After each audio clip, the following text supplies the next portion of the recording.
जिस घर में पिता ही शिकारी बन जाए, उस समाज को सभ्य कहलाने का हक किसने दे दिया?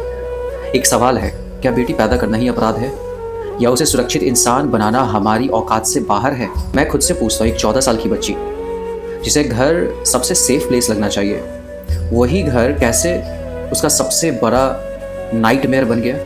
और जब पिता जैसा शब्द प्रोटेक्टर से प्रीडेटर बन जाए, तो समाज किस मुंह से मोरल लेक्चर देता है? मैं सोचता हूँ कि पहाड़गंज की उस तंग सी रेंटेड रूम में क्या टूटा होगा? केवल एक बच्ची का बॉडी नहीं, बल्कि ट्रस्ट, इनोसेंस और वह बेसिक ह्यूमैनिटी भी जो हमें इंसान बनाती है। हम कब मानेंगे कि प्रॉब्लम सिर्फ क्रिमिनल नहीं, पूरी पेरेंटिंग, स्कूलिंग और सोशल कंडीशनिंग है? मैं पूरा सिस्टम कटघरे में करा होता है। मैं समझने की कोशिश करता हूँ कि मेडिकल रिपोर्ट, फॉरेंसिक बेडशीट और क्लोथ्स सिर्फ एविडेंस नहीं, बल्कि हमारी कलेक्टिव फेलियर की साइलेंट फाइल्स है।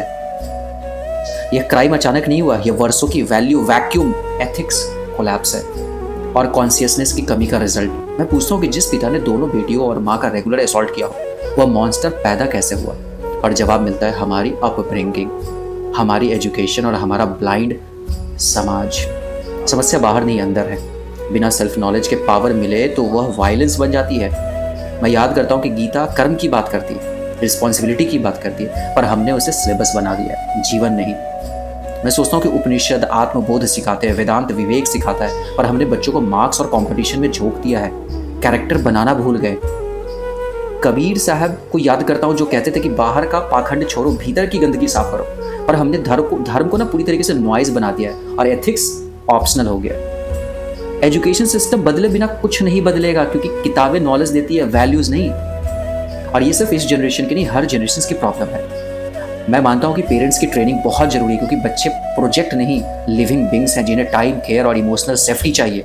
मैं खुद से कहता हूँ कि अगर पेशेंस नहीं है, सेंसिटिविटी नहीं है, सेल्फ वर्क करने का करेज नहीं है, तो पेरेंट बनना मत, क्योंकि बिना तैयारी के पैदा किया गया बच्चा समाज के लिए रिस्क बन जाता है।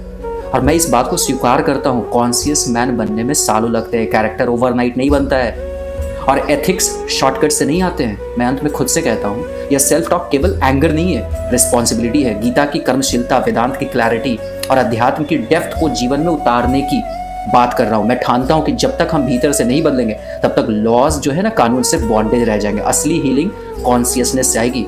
और आखिरी सवाल, अगर आज भी हम नहीं बदलेंगे तो अगला मॉन्स्टर किस घर में तैयार हो रहा है? ये सवाल गुस्से से नहीं, सच से पैदा हुए, और सच हमेशा अनकंफर्टेबल होता है। धन्यवाद।